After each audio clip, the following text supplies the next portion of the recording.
James had never liked funerals. The heavy silence, the stale scent of dying flowers, the weight of grief hanging in the air, it unsettled him. But today, something felt even worse.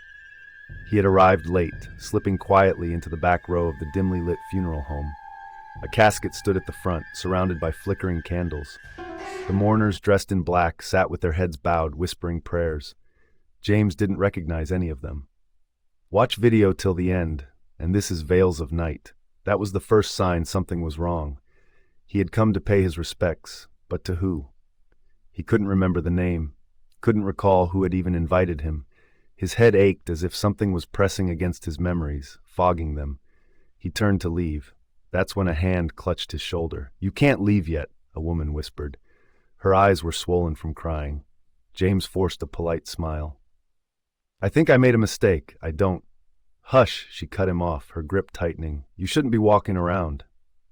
James's stomach twisted. Walking around? What did she mean? Then the priest spoke. "Today we gather to say goodbye to a dear friend." A heavy silence fell. The priest's gaze lifted and locked onto James. To say goodbye to him. James's breath hitched. The entire room turned to face him. Dozens of eyes, hollow and sunken, staring. A creeping dread slithered up his spine. "That's not funny," he muttered, stepping backward. "Who is this funeral for?" A man in the front row smiled. "It's yours."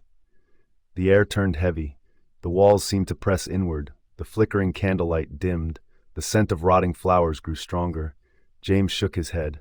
"No, this is a mistake." The priest gestured toward the casket. "Come, see for yourself." James's pulse pounded in his ears. The world around him blurred, his feet moving unwillingly. His breath came in shallow gasps as he reached the casket and peered inside. And then he stopped breathing. Because he was lying inside. The body in the casket was him. Pale, motionless, lips sewn shut.